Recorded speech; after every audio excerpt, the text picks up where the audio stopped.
بسم اللہ الرحمن الرحیم۔ تمام بزرگوں، دوستوں، بھائیوں کو السلام علیکم ورحمۃ اللہ وبرکاتہ۔ جماعت نہم اردو سبق کا نام ہے اسلام میں گداگری کی ممانعت۔ شامل نصاب میں جو مضمون ہے یہ مولانا الطاف حسین حالی کا ہے۔ ان کی یہ نثری تصنیف ہے اور مقالات حالی کے حصہ اول سے لی گئی ہے۔ حالی نے قومی اور ملی موضوعات کو فکر انگیز طریقے سے اپنے مضامین میں سمویا ہے۔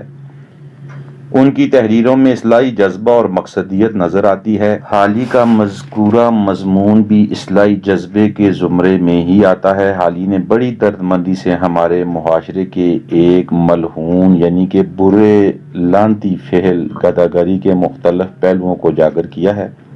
حالی لکھتے ہیں کہ اسلام میں بھیک مانگنے کی سب سے زیادہ برائی کی گئی ہے۔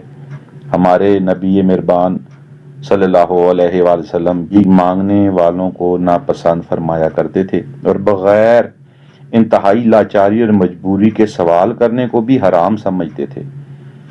آپ صلی اللہ علیہ وآلہ وسلم نے اس شخص کو بہتر قرار دیا جو اللہ تعالیٰ سے حاجت روائی کی توقع میں محنت کر کے کماتا ہے، بنسبت اس شخص کے جو لوگوں کے آگے ہاتھ پھیلاتا ہے اور پھر اس کو کوئی کچھ دے یا اسے ذلیل کرے۔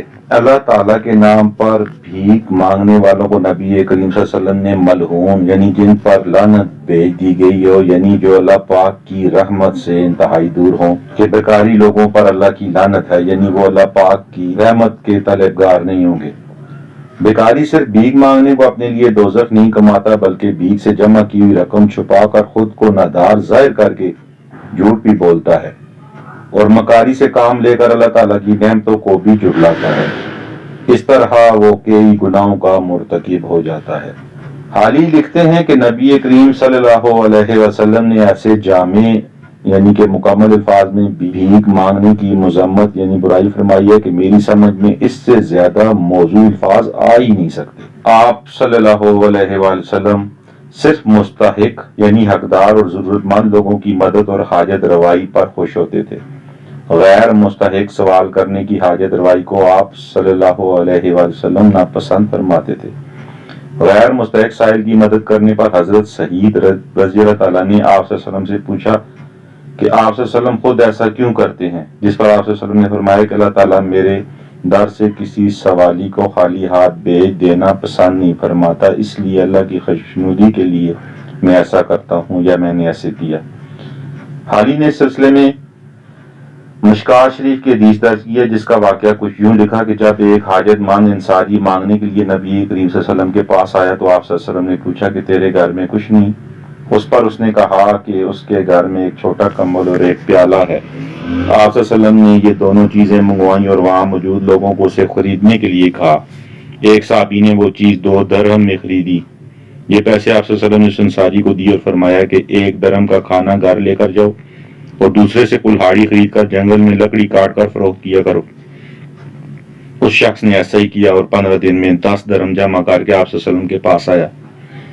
آپ صلی اللہ علیہ وسلم نے پسندیدگی کا اظہار کیا اور اسے کہا کہ وہ قیامت کے دن اللہ کے سامنے سرخ روح ہوگا۔ آپ صلی اللہ علیہ وسلم نے بھیک مانگنا صرف سخت محتاج کسی بڑے توان کے نیچے دب جانے والے اور خون بہا دینے والے کے لیے حلال ٹھہرایا ہے۔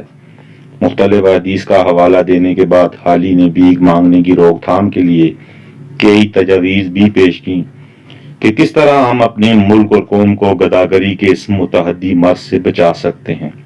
صرف مستحق اور انتہائی لاچاروں کی مدد کی جائے جبکہ غیر مستحق سائلوں کے حق میں یہی بہتر ہے کہ انہیں بھیک مانگنے سے روکا جائے۔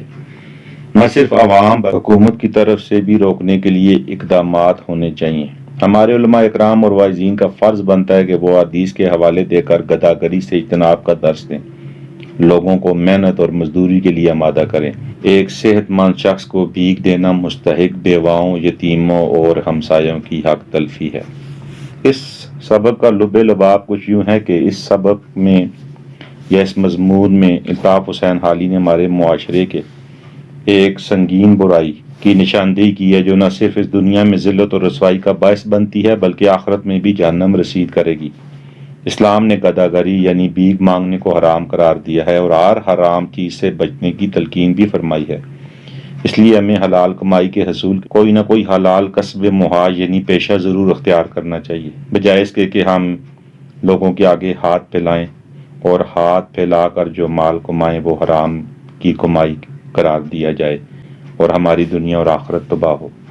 نبی کریم صلی اللہ علیہ وسلم چونکہ بھیک مانگنے کو انتہائی برا سمجھتے تھے اور سائل کو اللہ کے نام پر بھیک مانگنے کی وجہ سے ملعون قرار دیتے تھے، اس لیے جن لوگوں نے آپ صلی اللہ علیہ وسلم کے ہاتھ پر بیعت کی تھی، حضرت عبد الرحمن بن عوف فرماتے ہیں کہ ان میں سے بعض ایسے تھے کہ اگر ان کے ہاتھ سے سواری کی حالت میں کبھی کوڑا گر جاتا تو کسی کو بھی کوڑا اٹھانے کے لیے نہ کہتے، اس خیال سے کہ کہیں کوڑا اٹھا کر دینے کو بھی سوال نہ سمجھا جائے، یعنی یہ بھی کہیں ہاتھ پھیلانے کے زمرے میں نہ آ جائے۔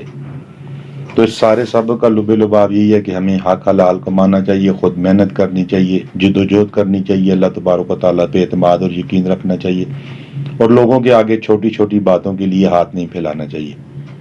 اللہ پاک مجھے، آپ کو، ہم سب کو عمل کی توفیق عطا فرمائے۔